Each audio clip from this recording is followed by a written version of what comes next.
Buenos días, iglesia bendecida, amada de Dios y más que vencedora. El tema de este día es andad en el Espíritu. El texto bíblico se halla en Gálatas capítulo 5, versículo 16. Y dice así: digo pues, andad en el Espíritu y no satisfagáis los deseos de la carne, porque el deseo de la carne es contra el Espíritu, y el del Espíritu es contra la carne, y estos se oponen entre sí para que no hagáis lo que quisieres.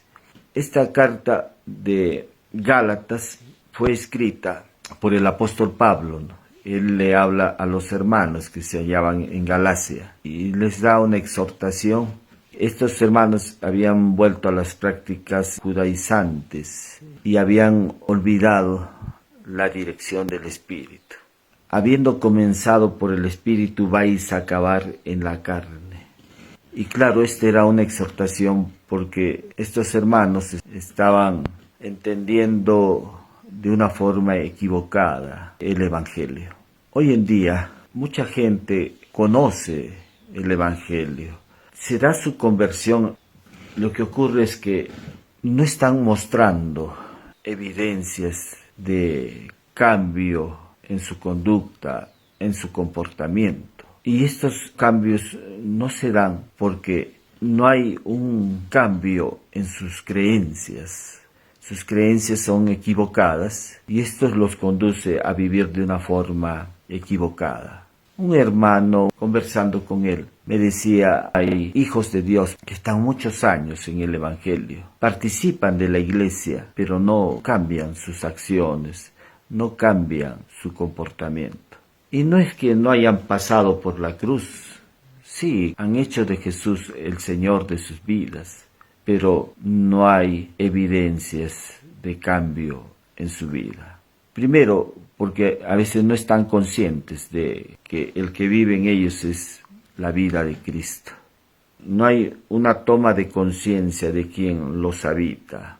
Y también porque estas personas no están siendo guiadas por el Espíritu. Y no están siendo guiadas por el Espíritu porque no tienen la palabra de Dios en sus corazones. Cuando las personas ponen la palabra de Dios en sus corazones, permiten la acción del Espíritu de Dios en la vida de ellos. El Espíritu Santo empieza a guiarlos. Pero a la ausencia de la palabra de Dios en ellos, sobre todo la palabra de Cristo, eso limita la acción del Espíritu de Dios en sus vidas.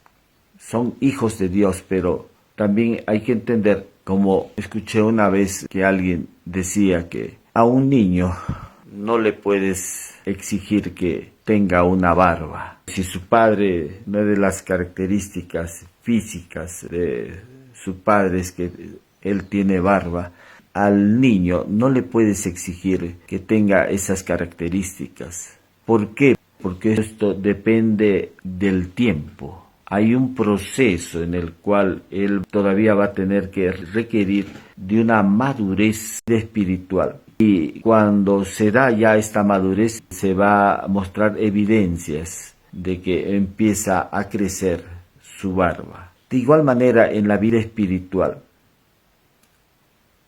no se puede a veces exigir de hermanos que muestren una conducta piadosa, justa, cuando esto requiere de un tiempo. Actúan como niños recién nacidos porque no tienen la palabra de Dios. Y mientras no tengan la palabra de Dios, eso impedirá su crecimiento en la vida espiritual. Pero aquí el apóstol Pablo está demandando de los creyentes que tenemos que andar en el Espíritu. Y para andar en el Espíritu es necesario pasar por la cruz. Jesús le dijo a Nicodemo: te es necesario nacer de nuevo para que puedas ver el reino de Dios, el reino de los cielos. Para que puedas ver y entrar al reino de los cielos, te es necesario nacer de nuevo. Sin la experiencia del nuevo nacimiento, las personas están limitadas solamente a actuar en un ámbito natural o físico.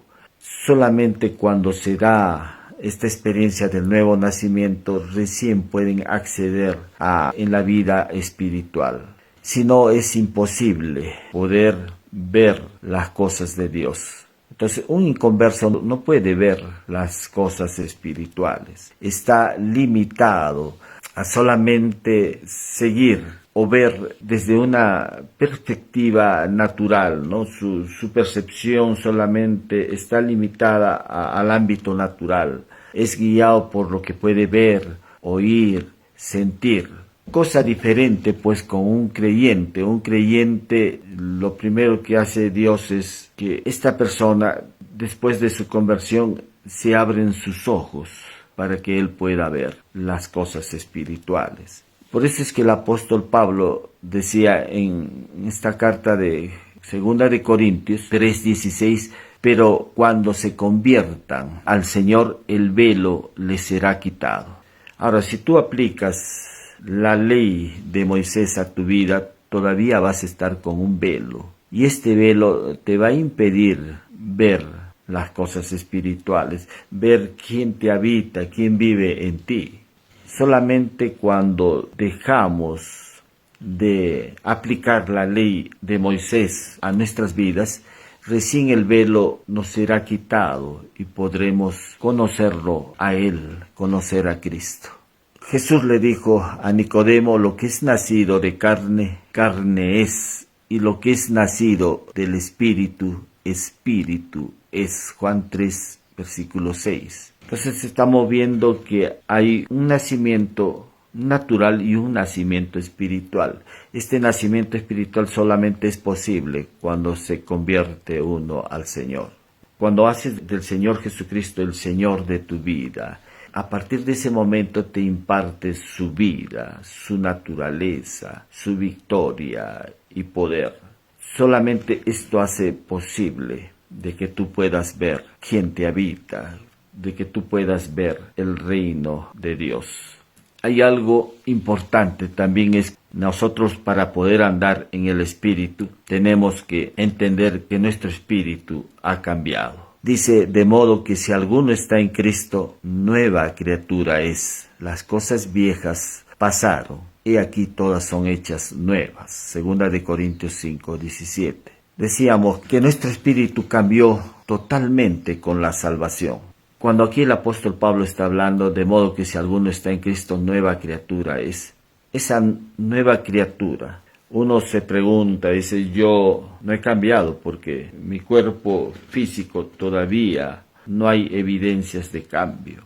Sigo teniendo el mismo color de piel, la misma talla, la misma contextura. No ha cambiado mi alma porque todavía sigo mostrando evidencias emocionales, alegría, tristeza, miedo, amargura. Todavía no hay evidencias de cambio, pero lo que ha cambiado es tu espíritu. Sí que la redención alcanzará tu alma y tu cuerpo, pero ahora lo que ha cambiado es tu espíritu. Tu espíritu ha cambiado completamente, es nuevo. Y en tu espíritu ha sido impartido la misma vida de Cristo. Jesús es quien te habita ahora.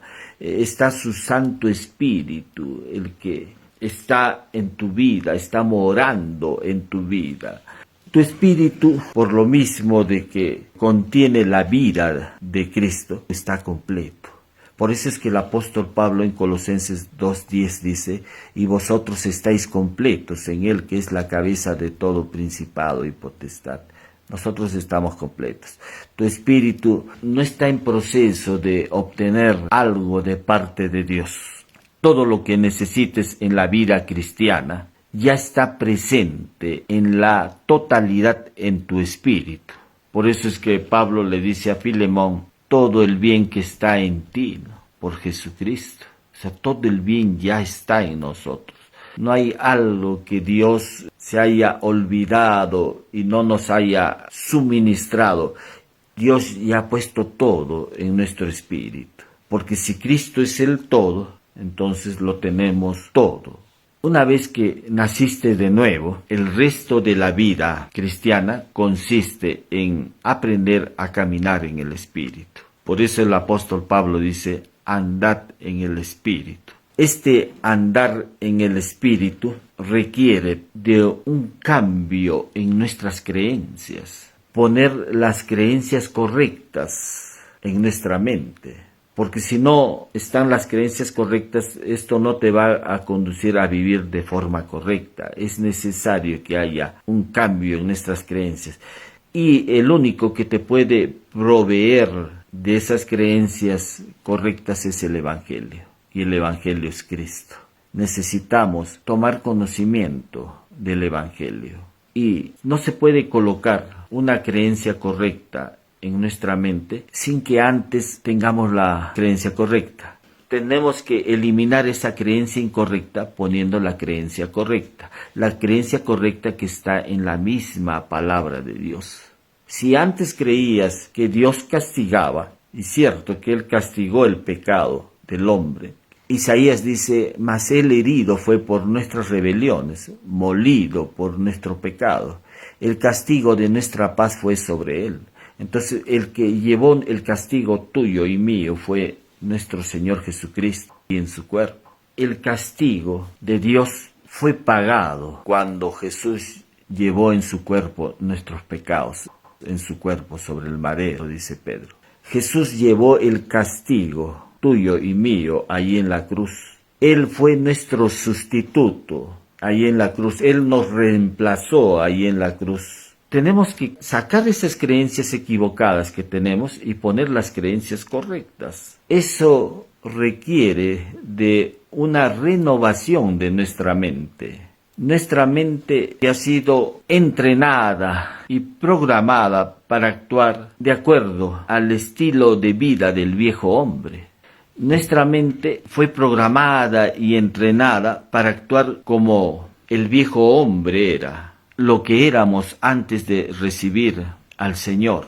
Ahora, hermanos, tenemos que sacar justamente esas creencias incorrectas y poner las creencias correctas. Por eso es que el apóstol Pablo dice: transformaos por medio de la renovación de vuestra mente. Esa transformación tiene que ver con cambios, y la renovación tiene que ver con sacar las creencias equivocadas, lo viejo, y poner las creencias correctas. A eso estamos llamados los creyentes. Antes de conocer al Señor teníamos una naturaleza pecadora que estaba inclinada a hacer lo malo. Esta naturaleza pecadora nos llevaba siempre a hacer lo malo. No había nada bueno en esa naturaleza pecadora. Jesús, allí en la cruz, llevó esta vieja naturaleza pecadora y le dio muerte. Por eso es que Romanos 6:6 dice: sabiendo esto, que nuestro viejo hombre fue crucificado juntamente con él, para que el cuerpo de pecado sea destruido, a fin de que no sirvamos más al pecado. Ese viejo hombre fue llevado a la cruz, y ahí en la cruz Él le dio muerte. Allí en la cruz, cuando nosotros recibimos al Señor Jesucristo, Dios nos imparte una nueva naturaleza, la naturaleza divina que habla el apóstol Pedro, que somos participantes de la naturaleza divina. Aquel que todavía no ha recibido a Jesús tiene una naturaleza pecadora. Es considerado, como Efesios 2:3 dice, éramos por naturaleza hijos de ira. Dios no se agradaba en esa naturaleza, no veía con agrado esa naturaleza. Por eso es que Pablo dice: éramos por naturaleza hijos de ira. Pero ahora, hermanos, el creyente ya no tiene dos naturalezas. El creyente tiene solamente una naturaleza, y es la naturaleza divina. Y esta naturaleza divina expresa la misma vida de Cristo. En esta naturaleza no hay pecado. Esta naturaleza es santa, es justa, contiene la misma vida de Jesús. Esa es la que nos ha sido impartida, lo que nos ha sido suministrado. Esa naturaleza está en nuestro espíritu. Y algunos se preguntarán entonces, ¿por qué pecamos si tenemos esa naturaleza divina? Y pecamos porque justamente esta naturaleza pecadora, Jesús le dio muerte ahí en la cruz, en Romanos 6:6. Pero esta naturaleza pecadora ha dejado un programa en nuestra mente. Nuestra mente responde a ese programa. ¿Y cuál es ese programa que está en nuestra mente? Hemos sido educados para ser egoístas, para la codicia, para lo malo. Todo eso está en esa mente. Por eso es que peca el creyente. Ya no es un practicante del pecado. Peca porque no ha tomado conciencia de quién habita en él y tampoco ha tomado conciencia de quién es ahora en Cristo. Y como no ha tomado conciencia de eso, esas creencias equivocadas que todavía tiene en su mente, esto lo orientan a esa vida equivocada. Por eso es importante que haya una renovación de nuestra mente. El creyente ya no tiene dos naturalezas, solamente tiene una naturaleza, la naturaleza divina en él. Y es por eso que nuestra mente tiene que ser reprogramada, eliminar esa programación antigua, esos patrones de pensamiento que se han instalado en la mente. Eliminamos eso y ponemos las creencias que están en el Evangelio, todas las creencias que están en el Evangelio. De ese modo, nuestras acciones van a cambiar. La carne dice, andad en el espíritu y no satisfagáis los deseos de la carne. La carne y la naturaleza pecadora son diferentes. Hay traducciones en la Biblia que lo ven como iguales, como que hay una similitud entre naturaleza pecadora y la carne, cosa que es diferente. La carne tiene que ver con todo aquello que se inclina hacia lo que puedes ver, oír, probar, oler y sentir. La carne se compone del alma y del mundo físico. Eso es la carne, con todo lo que tú puedes ver. Y la carne también se inclina hacia la influencia de Satanás y de su reino, el cual opera en este mundo físico. El medio que el enemigo hoy en día usa es lo que tú puedes ver, pero ver en el plano natural. Cuando Eva fue tentada en el huerto, el diablo usó un elemento natural, un elemento físico para tentar a Eva. ¿Y cuál era? Un árbol en el cual había un fruto. Fue este el medio que el enemigo, este adversario de Dios, usó para tentar a Eva. Y vio Eva que este árbol era codiciable, ¿no? El fruto de este árbol. Se tuvo que verlo. Pero Pablo nos llama a nosotros a no ver las cosas que se ven, sino las que no se ven. Eva no estaba viendo las cosas que no se ven, sino las que se ven. Eva vio un fruto, el cual, dice ella, codició. Igual manera, hoy en día nosotros estamos más distraídos con las cosas que se ven. Y ahí todo el mundo está en contacto con las cosas que se ven, con la tecnología, ¿no? La tecnología ha distraído a millones de personas en este planeta. Todo el mundo anda mirando un celular, porque el celular le proporciona bastante información, bastante contenido, pero no contenido espiritual. La vida espiritual tiene que ver con poner nuestra mirada en el Señor Jesucristo, en el conocer a la persona de Cristo, a quien te habita, a quien vive hoy en tu vida. Necesitamos poner nuestra mirada en Jesús. Dice el autor de Hebreos 12:2, dice, puestos los ojos en Jesús, el autor y consumador de nuestra fe. Ahí tenemos que poner nuestra mirada. Y la hemos sacado y lo hemos puesto en las cosas materiales. La hemos puesto en nosotros mismos, cuando deberíamos ponerla en Cristo. Y no es que esté mal, en definitiva, la tecnología. Se puede usar de una forma correcta. Pero la forma en que el enemigo se mueve es usando este medio natural, físico, con las cosas que tú puedes ver. El Señor opera en un ámbito espiritual y el diablo opera en un ámbito natural. Es diferente. Y dice la Escritura, pero si vivís conforme a la carne, moriréis. Si tú pones tu mirada en lo natural, lo que va a ocurrir es que vas a morir.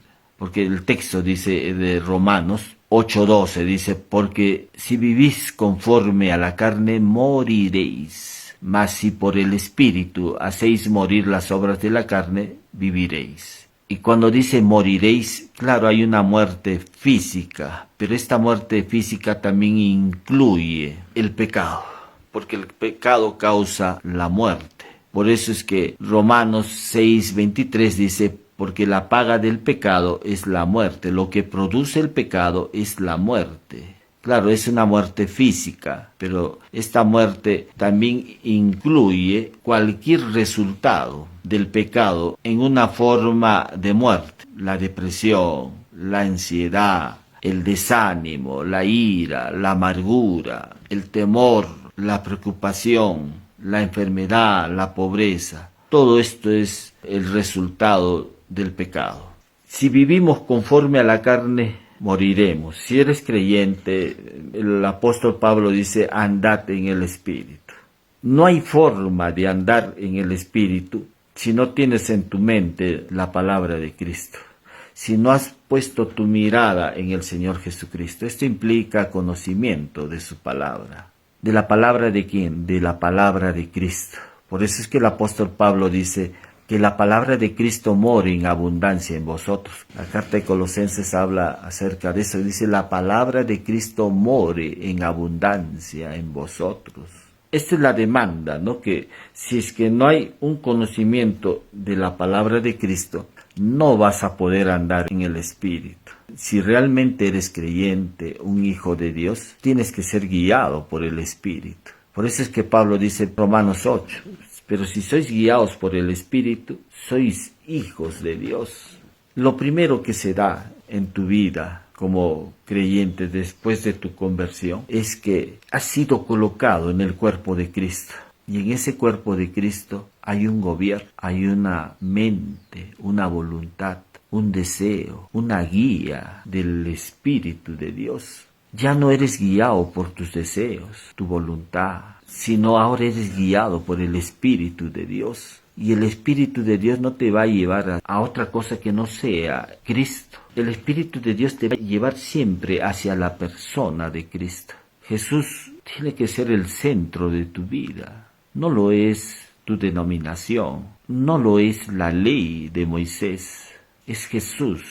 En Él está la verdad, en Él está la vida. Amén. Si por primera vez estás escuchando esta palabra y deseas recibir a Cristo en tu corazón, te voy a guiar en una oración ahí donde te encuentres. Repite conmigo: Señor Jesús, te doy gracias por haber dado tu vida por mí en la cruz, haber derramado tu sangre preciosa para el perdón de mis pecados. Te recibo en mi corazón reconociéndote como mi único Señor y Salvador. Gracias, Jesús, por haber dado tu vida por mí, por pagar el precio de mis pecados. Gracias por tu perdón y gracias porque ahora soy tu hijo, tu hija. Si has hecho esta oración, pídele al amado Espíritu Santo que te lleve a una iglesia cristiana donde puedas crecer en gracia y en el conocimiento de nuestro Señor y Salvador Jesucristo. Voy a orar también por salud ahí donde te encuentres, cualquiera sea tu problema de salud. El sacrificio de Cristo también fue para nuestra salud. Dentro de la obra de Cristo también Dios nos ha suministrado ya la salud.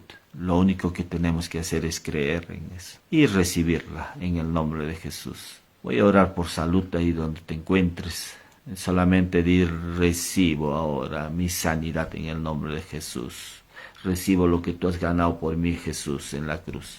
Cualquier problema del hígado, riñones, pulmones, vesícula, páncreas, huesos, la piel, la dermis, epidermis, las funciones cerebrales, la visión, la audición, la comprensión del lenguaje, la articulación del lenguaje, problemas del sistema inmunológico, problemas en la sangre. En el nombre de Jesús te declaramos sano, te declaro sano por la llaga de Cristo.